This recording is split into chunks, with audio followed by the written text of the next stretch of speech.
This episode of the Box Office Podcast is brought to you by Screenvision Media. Screenvision Media is a national leader in cinema advertising, boasting the most post-published showtime inventory and capturing nearly half of all cinema tickets sold nationwide.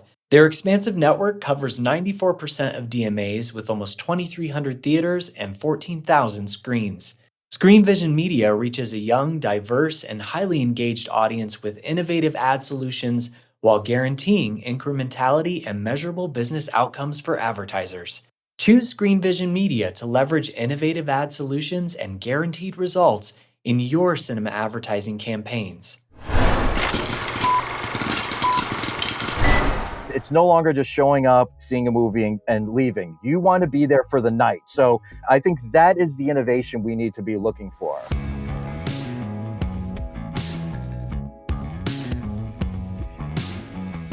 This is the Box Office Podcast. I'm Daniel Loria, the editorial director of Box Office Pro, the pulse of theatrical exhibition. Here this week with my colleagues and co-hosts, Rebecca Pahle and Chad Kennerk from Box Office Pro.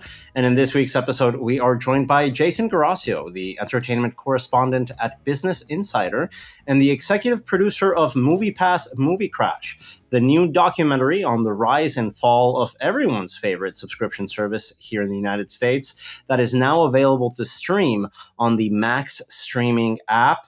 Jason, welcome. Hey, Daniel. Thanks for having me. Excited to have you on here. And we do have to talk about the desert wasteland that is the box office. Unfortunately, it was a brutal Memorial Day weekend at the box office. And boy, are the other trades letting us know already with those headlines. We had a $32 million 4-day opening weekend from Furiosa, a Mad Max saga, followed by a $31.1 million 4-day take from the Garfield movie. Both movies significantly performing below the tracking. Rebecca, it wasn't a great performance, but honestly, we kind of saw this coming. We tried telling everyone, hey, neither of these movies are blockbusters. Let's have everyone ready for this. Not to say that everyone wasn't expecting more by way of box office. Certainly everyone was, but I was seeing the death knell of cinema cried for with regards to this weekend by like Friday evening. So... Yeah, the preview numbers, I think a lot of those headlines were pre-written, unfortunately, as they often are in what we do. But we saw it coming. We tried to really cushion expectations for this weekend. But of course, even those expectations, as low as they were, weren't even met. Let's quickly go over the top highlights here on the data side of the conversation. It was a $64.8 million global opening weekend for Furiosa, a Mad Max saga. The top 5 overseas markets being South Korea with 4.4 million, France with 2.6, UK in third place with 2.5, followed by Mexico in 2.4, and then Australia with 2.2 million. So not the worst start overseas, but the domestic play is really a concern. But this is where our conversation is going to turn into the conversation we're going to have with Jason in a little bit, which is the strength of not only premium large format, but the value proposition of subscription services making premium large format available to moviegoers that frequent cinemas most often. The premium large format market share for the opening weekend domestically on Furiosa was 51%. That is over half the tickets for this title going at an increased ticket price of PLF. IMAX alone responsible for 1 out of 5 tickets sold to Furiosa over its opening weekend. And I say this because, guys, the conversation around PLF, I think, is important. The conversation around pricing is especially crucial right now. I think prices, we would all agree, are challenging for a general public, really struggling in the economy. But if we look at the top 10 earning locations domestically for Furiosa, 7 out of the 10 were AMC locations. The number one on the list, that's the one I saw it at yesterday, the AMC IMAX at Lincoln Square on the subscription program. Definitely not alone. That's what I was getting to. AMC, really, after the MoviePass saga, which you can find out all about through Jason's documentary streaming now on Max, was such a catalyst to have subscription programs go mainstream here domestically in the US. It was something already well established abroad before then, but AMC, I think, really pushed to this concept, and they made a crucial distinction to their subscription pass that not everyone has made so far. They included premium large format auditoriums. They're a leader in PLF auditoriums. And this is where you see that impact of subscription at the box office. It's not a coincidence. Half of the ticket sales come in PLF. We see a huge over-indexing from frequent moviegoers, and 7 out of the 10 top locations in the market come from AMC. I want to turn to Jason real fast as you react to sort of these numbers, because you have told this story now over a number of years here on the impact of subscription. Does this at all surprise you? Is it fair to say that even on numbers like this, that subscription still has this huge influence on the box office? The biggest things out of what you guys were just talking about is if people go to the movies, they want to pay the top dollar for the experience. So it does not shock me at all that IMAX ruled the day when it came to people that wanted to go out this weekend and see Furiosa. I mean, I think that this is not breaking news. You know, people, if they want to go out, especially opening weekend, they want the experience factor. And what is that for the most part? That's going to premium large format. In regards to subscription, listen, MoviePass walked so AMC could run. I mean, that is the bottom line of all of this. MoviePass basically had to die, and thankfully it's risen up like the phoenix, and it's modestly, getting its feet back under itself. But AMC, Regal, Cinemark, Alamo, I mean, you name it, any major, mid-major theater chain that's out there that has subscription is doing it because they saw the success of MoviePass from 2017 through most of 2018. And, and it wasn't just the majors that were getting, an influx in tickets. A lot of it also were the independent film chains, and not just on weekends, but on those days that, exhibition craves for, which is like Tuesday, Wednesday. They were coming in droves using MoviePass. So none of this shocks me at all that when you're saying these figures, a big thing has to do with that is, one, it's AMC because it's the biggest in the world, and two, it's A-list because, that is the one out there now that pretty much everyone knows about if they want to do subscription. It's such a reference offering, I think, for frequent moviegoers. And we look at the data here provided by the research firm Movio, that is a subsidiary of the Vista Group. They're showing that 36% of that opening weekend take from Furiosa were frequent moviegoers. They define frequent moviegoers as folks that have 6 or more visits to the cinema over the last 6 months. So it's not surprising here when you look at AMC over index, when you look at PLF over index, and you look at the strength of those frequent moviegoers, there's a pipeline there of folks willing to pay the top dollar, or folks willing to be in a subscription service on a monthly level to get the best experience at the movies. When we look at the top DMAs where it performed, we see major cities, LA, New York, San Francisco, Dallas, Seattle in the top 5. You compare that to where IF opened to last weekend, you'd see markets like Salt Lake City, El Paso, really family-oriented markets dominate the top 5 DMAs in the prior weekend's box office. It's a very urban play here. You're in Colorado, Chad. I'm wondering how your screening was for this film. I went to an IMAX at Metropolitan Theaters, and, it was decently full. It was the middle of the Friday afternoon. I think a lot of people were leaving work early to go to the movies. I felt like mine was decently attended. Did you come out with a positive reaction to the film? And what did the audience really feel like? How did that room feel like? Because we look at the cinema score, B+, maybe not the best one, but it's a 90% critics and audience rating on Rotten Tomatoes. Yeah, I was kind of surprised at the B+ because I feel like it met expectations. It was what I thought it was going to be. I think prequels are tricky because you already know what happens to most of these characters. I don't know if there was as much of a drive to go see this and find out, story-wise, I don't feel like we got anything particularly new or insightful, but I think people enjoyed it. Yeah. Was it enough for this film to continue grossing in the coming frames? I'm not too sure. If we look here at the gender splits, the studio claiming a 62% skew towards male. But if we look at that Movio loyalty data, among loyalty users, that's 79% male.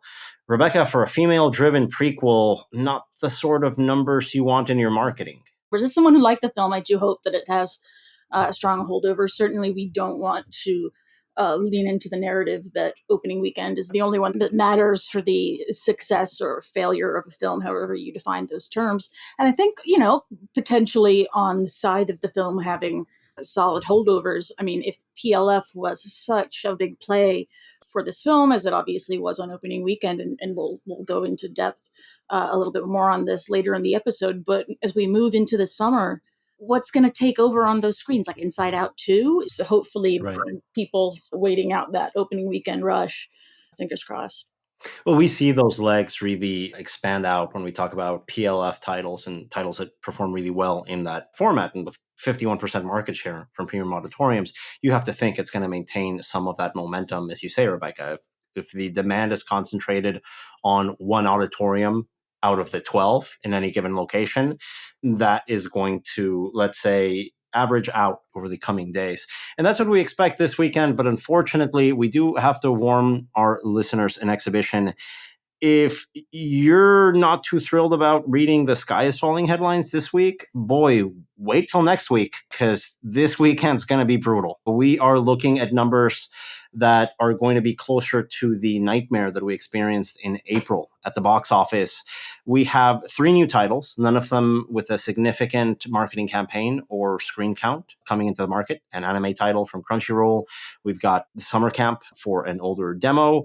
And if I'm not mistaken, the third one that we have coming out is a very limited release of title from Disney that was originally supposed to go to streaming, The Woman in the Sea.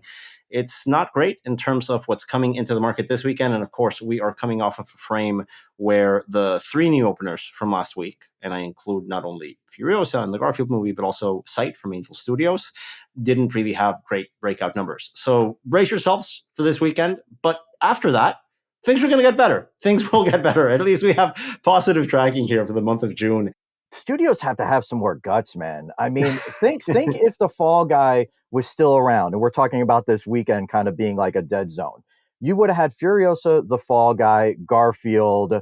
I mean, I understand that like performance is huge for opening weekend, but some of these studios need to just think about the long tail effect, and that when you run into one of these weekends that we're going to run into, think if you had that lineup still and the screens that you had to show those titles on, this weekend could have been, maybe the narrative would have been an amazing rebound instead of just like, well, there's nothing out, so all right, we move on. Fall Guy was still a top 5 film over the weekend. I mean, I saw challengers. It was since the film went to streaming, and it was like Tuesday at 10 p.m. and the screening was like a solid 25%, like a third full. Like it was a decent crowd for like late Tuesday night for a film that was already on VOD. We've seen Fall Guys holds, I think, be very strong in spite of the fact that you can see it on, from your sofa. So yeah, I think definitely if we didn't have things going straight to streaming so much, we would see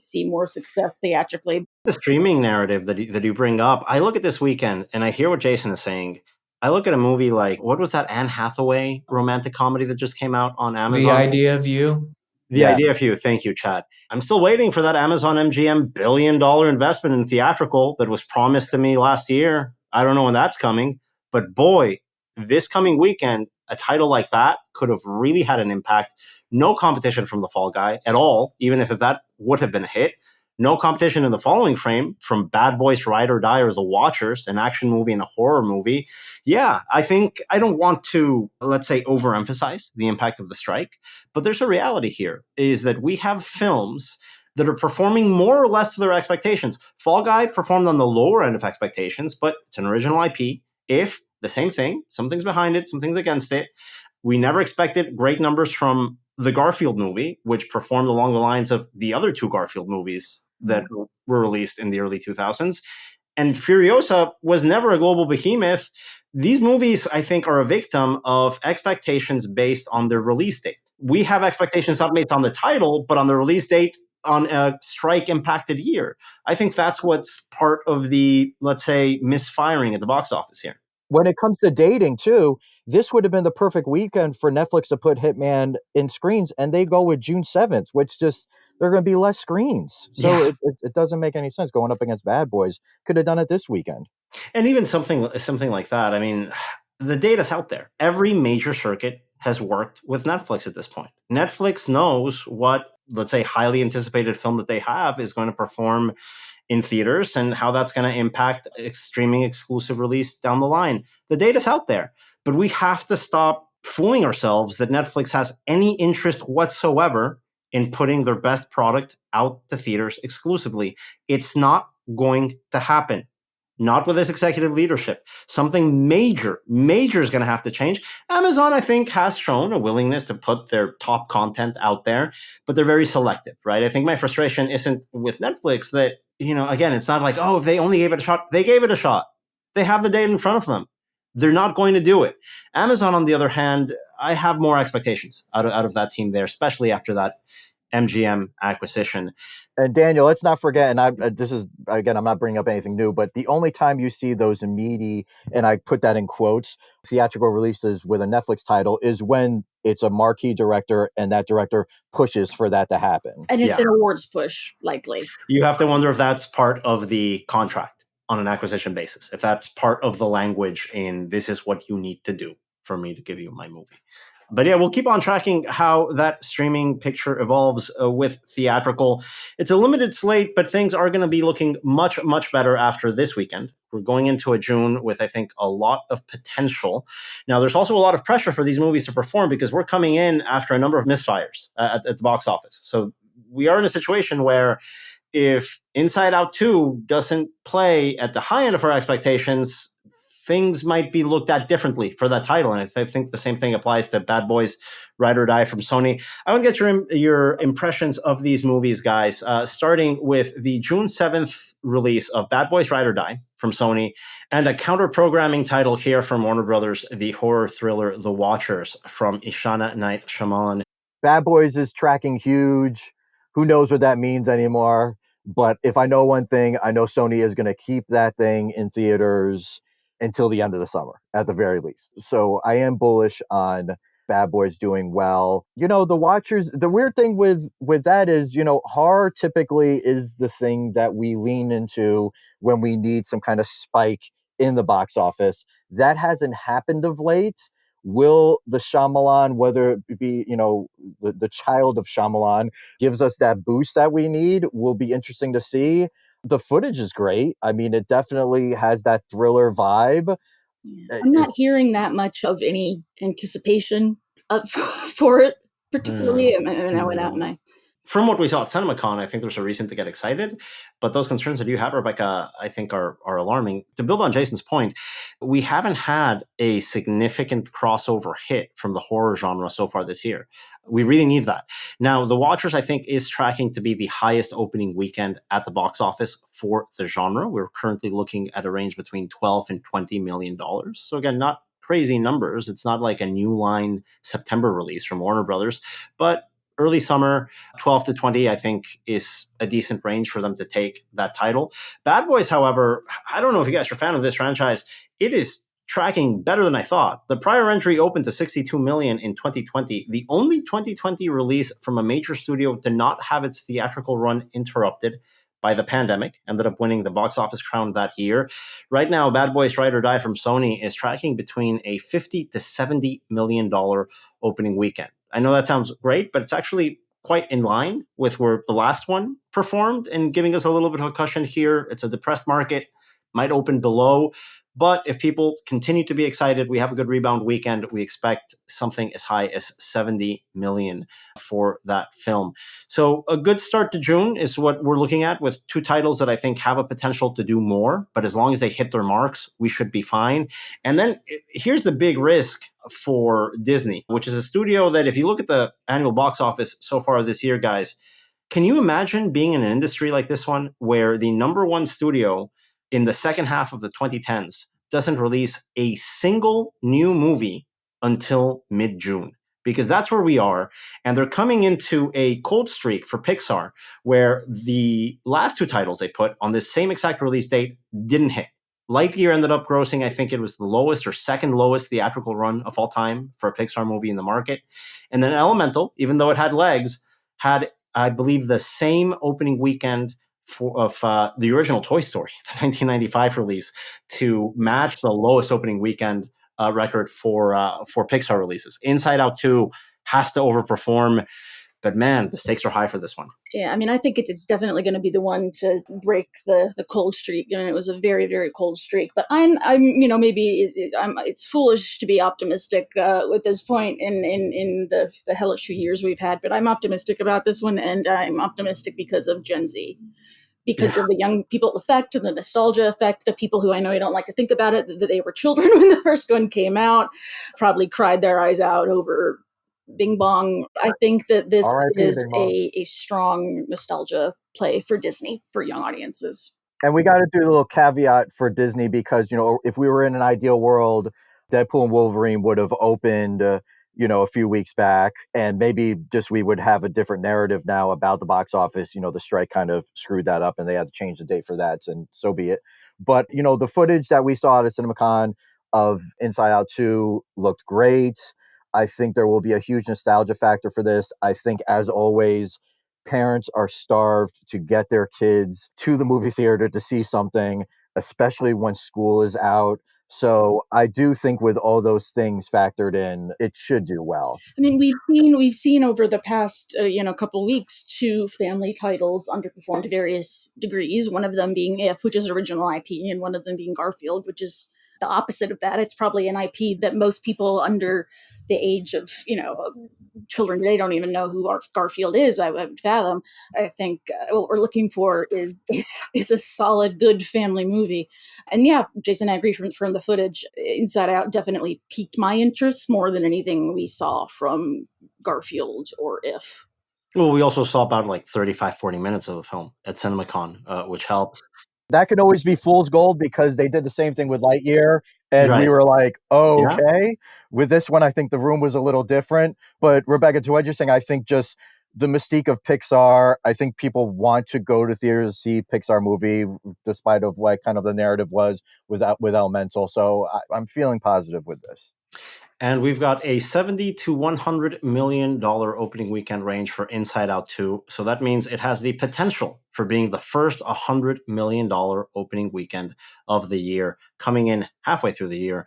Boy, we really need it, but that shouldn't be the expectation. That's really just on the high end of what we're forecasting for this title. It feels so weird to be rooting for underdog Disney. Right? That's weird. Yeah. No, as a Manchester United fan, I definitely understand the irony of that. So now let's look now on the specialty market, because it's going to be a good weekend for specialty fans on June 21st. We've got The Bike Riders from Focus Features, a movie that has gone through, quite a journey to make it to theaters. Originally a Searchlight release slated for December of last year. The strike happens, and on film that depends on its ensemble cast, you can't really expect that to break out in the marketplace without the cast there to support it. That ends up getting shopped over to Focus Features, which is now putting a June release on this title. There's no PLF play. It's Focus Features, so the marketing budget isn't the Universal budget. Let's not have major studio expectations for this title. But I think it's fair to say, Chad, that this was one of the movies from what we saw at CinemaCon that we're all, personally, really, really excited to see in theaters. Yeah, I'm really looking forward to it. I think it's a great cast. The story seems really interesting. I think it could definitely break out. Rebecca, you had that interview with some of the independent cinemas, and that was one that they were also excited about too. They're all really looking forward to it. I think definitely the film did not suffer as much as I think it could have from the strike delays, given the fact that Austin Butler is still kind of having that breakout Dune 2 moment. Right. That said, I mean, it is Focus, so we're not going to expect a huge, long exclusivity run there before it. No, three and out from our friends at Focus Features, unfortunately. They're waiting for this to gain legs. I mean, hopefully it will, Yeah. Jason, what's your expectation for something like The Bike Riders in terms of finding a national audience? This is a movie that we've been talking about since it premiered at, what was it, Telluride? Well, yeah, I was going to say, that is the thing. This is something that had runway for award season potential. It premiered at Telluride. It had a December release date. They were going hard in with all of the award screenings and get the talent out. And again, Jeff Nichols, the director, out. I mean, this was going to be kind of one of like the pedigree award season titles. And then, because of the strike, that all gets blown away. And like you said, it's a focus release with, 3 weeks and do what you can. And then, do we ever hear from it again? Who knows? So it is kind of a bummer that this is the fate of this movie, but I don't know what else to say of just like, it's just bad timing. Yeah. Because I really think in an ideal world, this would have been a movie that could have been a huge, kind of Oscar baity contender. And now it's kind of just going to get thrown in as one of those kind of one-off spring releases that has to compete with the big IP blockbusters. It's going to be hard for it to find some screens, and we'll have to say the same thing from the Searchlight release. Coming off the success of Poor Things, director Yorgos Lanthimos is back with Kinds of Kindness. That's coming out in limited release on June 21st. Not a wide player, as wide as we expect the Bike Riders to go out, which we currently do have a forecast for. That's an $8 to $15 million opening weekend for the Bike Riders. But Kind of Kindness right now, I mean, that's like kind of a 3 or 4 different segments of story. It's not one cohesive right. full blown narrative. It's 2 hours and 44 minutes long. This one to me looks more like a film that was intended to maintain their relationship after Poor Things, which I think is a perfectly legitimate thing for them to do. I don't think the expectations on this one financially, given the runtime, even with that cast. We call for this all the time, and I know our exhibitor friends on the specialty market really like it when you have A-list auteurs like Yorgos Lanthimos come out with a summer release, right? If it's not going to be, not everything has to be a title fight in boxing parlance, right? Sometimes you need a stay busy movie, a stay busy fight. This is a great example of that. And he's had some like this before. One of my favorite movies from him is Alps, which was a little bit quieter than Dogtooth, his breakthrough movie. I mean, you've got The Killing of a Sacred Deer, which was on the weirder side than, say, something a little bit more mainstream like The Lobster. So, yeah, I think it's going to be a welcome title for the specialty and art house market, but a little beyond that. But that's still an important market, right? This isn't an industry that can survive just on premium large format tickets alone. We need these types of weekends, and this is really well strategically placed before July 4th. And after a good momentum in the first couple of weeks in June, there's a little bit for everyone. And then here's the big risk coming out at the last weekend of June. We don't know how this is going to play out. Horizon, an American Saga from Warner Brothers. Kevin Costner bet the ranch literally on it. We're expecting, and expect this forecast to change significantly before release. Right now, very early on, we have a range between $20 and $40 million on an opening weekend for this title. There is a big crossover audience here. We don't know if the marketing campaign is effective enough to reach it. So as we get a little bit more data on trailer reviews, on demographics, on pre-sales, we'll have a better idea on where it falls in that range. Jason, this is going to be one of the most talked about stories this year, along with Francis Ford Coppola's Megalopolis, 2 risky titles from filmmakers that decide to do it their own way, a maverick approach to production. They go to Cannes, and the reception hasn't been, let's say, bring down the house. It's been somewhat mixed. Yeah, I do not envy any of you because I don't know how you forecast this movie or movies. I think this is something where it doesn't matter what the reaction is at Cannes because the Yellowstone people are going to come out to watch this movie. I don't even think you can really forecast what the opening movie is going to do because some people might wait and be like, listen, I'm going to wait until the second movie comes out and then I'm going to watch them both back to back. It is extremely hard to try to just forecast how the first one's going to do compared to the second, or if the first one does low, what does that mean about the second? The only thing I know is something has to work big for these 2 movies for Costner to see anything beyond these 2 movies. I can't. Yeah, 2 movies with the asterisk that he wants it to be. What, 7 movies? Four, come on. Right, like I don't think anybody is going to give him money, let alone somebody release 3 or beyond if these first 2 do not hit in some kind of way. So I think that's the bigger thing in my eyes to think about than how these 2 are going to perform. Yeah, I think it's a huge risk. Chad, on your end, I mean, are you excited for a title like this?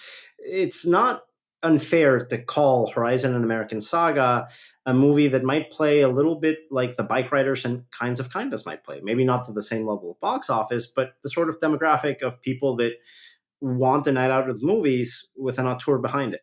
We've never seen a Western stretched out like this over multiple titles. And I don't really know where that genre is at right now. Obviously on television with Yellowstone, but I can't think of a recent Western that's done gangbusters. It's going to be coming down to our pre-release forecast to really have a good range on this. It's all over the place. That's why it doesn't really make sense to talk about box office expectations at this point. Different story here for the last June release. We're going to be talking about A Quiet Place Day One from Paramount. This is a prequel to the two Quiet Place movies that preceded it. The first Quiet Place movie opened to $50 million before the pandemic. The second Quiet Place movie opened to $47 million after the pandemic. This one's tracking on pace. We currently have a $45 to $55 million opening weekend expectation range for A Quiet Place Day One. This one, played the new trailer played in front of Furiosa. I think it played well. I mean, Chad, like you mentioned, prequels can be a tough sell, but I almost feel like this one's better positioned than most, just because the trailer made it look like a different horror version of Escape from New York. Like, I haven't seen the second Quiet Place yet. I've seen the first one. I didn't love it. I liked it. It was fine. It was good. I liked it. I'm excited to see this one. It seems like something that maybe could draw moviegoers in who have felt the lack of a solid Hollywood horror release so far this summer. And we need all the help we can get here at the box office. And that's why innovations like subscription programs play such a big difference for those frequent moviegoers that want to try a little bit more, or price-sensitive moviegoers that want to go to the movies more often.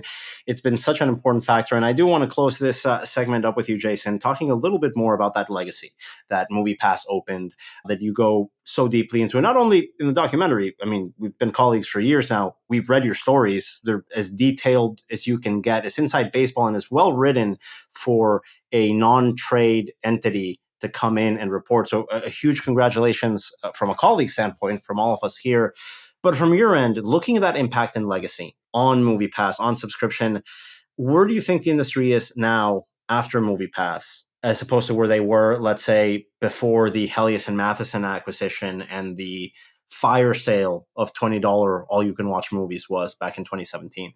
Yeah, well, first, thank you for those kind words, Daniel. MoviePass was a thing that it had been around since 2011, but I will be the first to admit that I didn't really know of its existence until it dropped down to $10 a month around 2017. That's just because, the co-founder, Stacy Spikes, who was running the day-to-day, he was navigating how far he could get this thing to just movie theaters nationwide, trying to figure out the right price point. I mean, it ranged from $90 a month to $30 a month.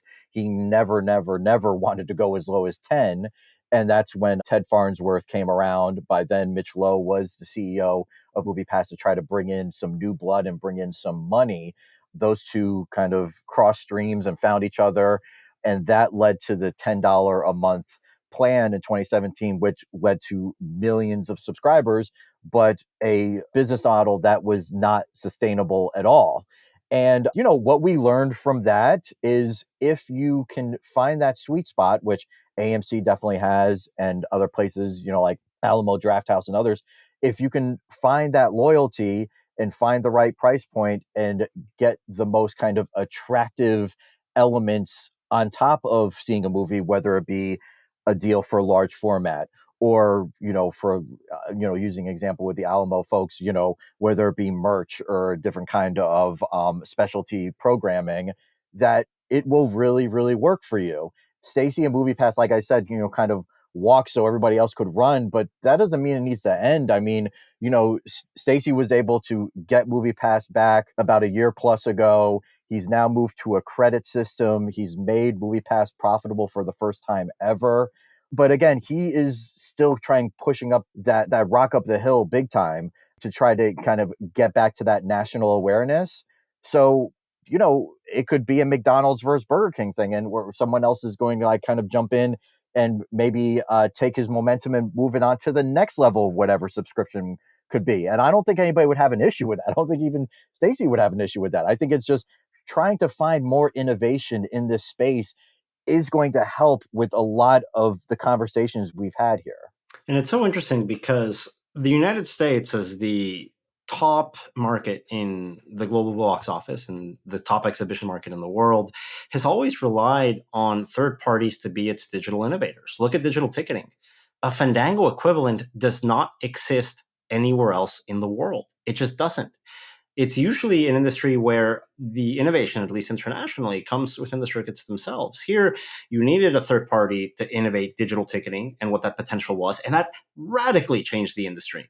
And we're seeing that impact happen again with the reporting that you did and the work you did in this documentary on subscription, which was around elsewhere, which theaters had done elsewhere, but it didn't take off here in the United States until a third party came in and created a proof of concept. And like you said, MoviePass had to walk so exhibition could take the concept and run. We've seen that happen where most, if not all, of the, I believe, top 15 to 20 circuits in the country have a subscription program today. A radically different, let's say, scenario than where we were in 2016 before this story really blew up and you started covering. Now, Jason, you've been involved in covering the film industry in different facets, but if I can assume this, I believe it was really this story that connected you to the exhibition community, that got you on the speed dial to some executives playing movies in the middle of the country. So outside of the LA and New York bubble, how has being one of the better embedded reporters really outside of the trades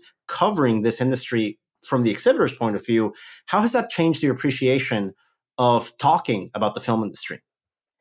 Yeah, I mean, out of all kind of the facets that I've covered in Hollywood and especially movies of like the 20 plus years that I've been doing this, exhibition has always been the hardest nut to crack because, as you guys know, it is a very secretive group. It is a group that keeps everything close to the vest, and they don't really want anybody kind of outside of their inner circle to kind of know what they're thinking about. So to kind of get behind that rope since writing about MoviePass has been enlightening, educational, but also with just be able to get some voices out there into the world that were maybe a little timid at first. And like you mentioned, Daniel, like the people who are kind of in the flyover states, the people who are not just New York and LA, to get them, because there are extremely smart people that are running these businesses and they have a lot to say, but for most, it's like a generational thing. It's been embedded in them, like to not just not talk to the press, but don't even go on the record about anything. Well, and now we're so to seeing get, it's a large priority of NATO now, I think, is reversing that narrative of I agree with you. Yeah, being a lot we talk more press about friendly. the doom and gloom narrative and how responsible it is. Irresponsible. I mean, I've definitely been on panels of kind of like those behind closed door NATO, when they invite journalists and they want us to speak freely. And that's definitely one thing that comes up with me and others, especially in the trades, is just like, we want to tell your guys' stories. We want to get your opinions out there, but you guys got to meet us halfway and you got to talk to us.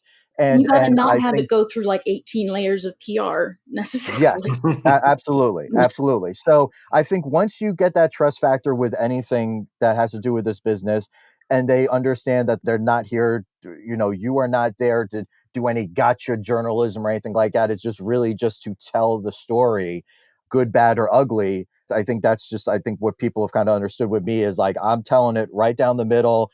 I am not leaning one way or the other. I'm just giving you the straight dope. And I think once people realize that and see that and want to, speak something, they come to me, and that's refreshing to see. But the tide raises all the boats in regards to just getting everybody out there to understand, all right, I have the same issue that this person that I'm reading about that went on the record talked about. Mm-hmm. How do we get this forward? How do we move the discussion forward? And it's why some of these regional shows are so important. And I think another big influence, and definitely in the case of subscription, has been international exhibition. We definitely saw PLF take off in a big way internationally and in international markets before it really transferred over here. Definitely things like ScreenX and 40X and motion seating, but even before that, something like IMAX.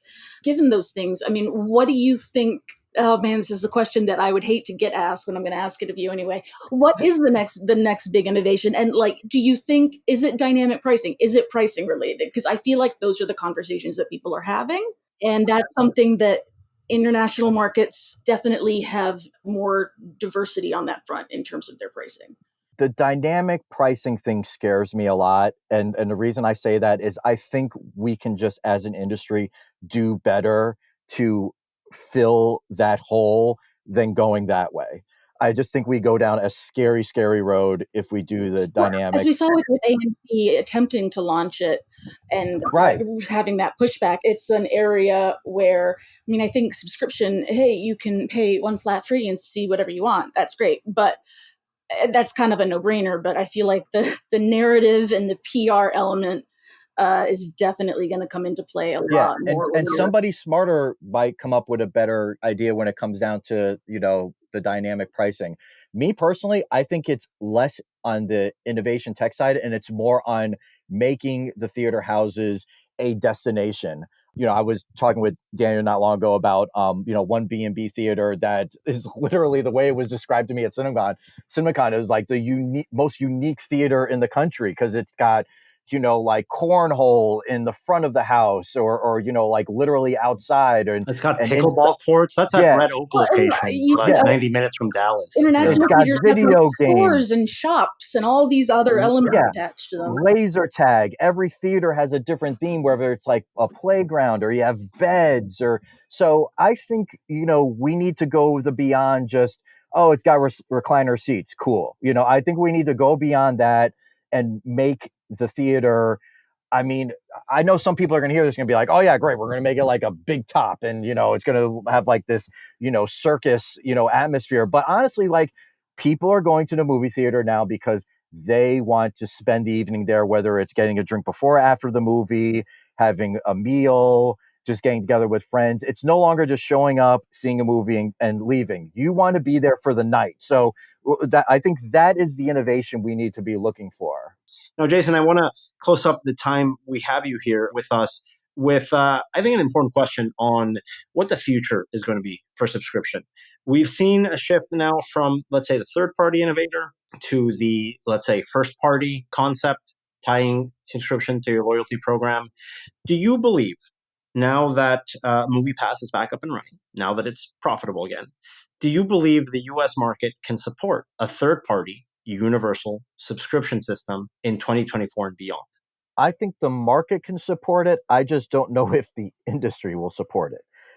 What I mean by that is everybody wants to do it on their own. Everybody saw what the blueprint was that MoviePass laid out. And for most, they said, well, we can just do that. I mean, the largest chain to not have their own is B&B, right?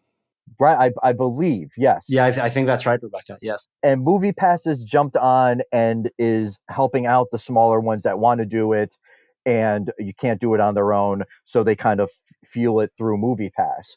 Having another MoviePass-like subscription model that is available for all chains throughout the country, I don't see that happening anytime soon.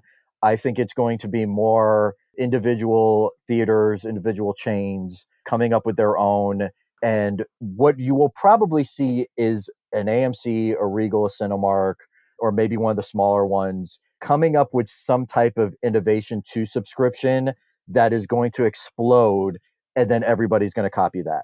I think you're more likely going to find something like that. And comparing it to the transition from cable to streaming. Well, it's a proof of concept business, right? It's a business where, we didn't start selling popcorn because it was obvious. We started selling popcorn because it started doing well in a couple theaters and everyone just went right along with it. And that's just really been the background in terms of innovations coming in exhibition, particularly exhibition in the United States. It's a big market. It's the leading market. It's a mature market. If you're going to invest money, especially right now, when money is tight, when bank loans are difficult to obtain for theaters, you better make sure it's a guarantee. And that story on how subscription is now a standard feature here in US Exhibition is written by a lot of Jason's coverage over at Business Insider that you can find at businessinsider.com. And if you want the, let's say, detailed version on screen, you can watch MoviePass Movie Crash, now available on Max and HBO. Jason, thank you so much for joining us. Thanks, guys. It's been fun. And on behalf of Box Office Pro, myself, Danny Loria, my colleagues, Rebecca Pahle and Chad Kennerk, thank you again for listening to us here on the podcast. We'll be back next week with a new episode going over everything in the world of theatrical exhibitions. Thanks again.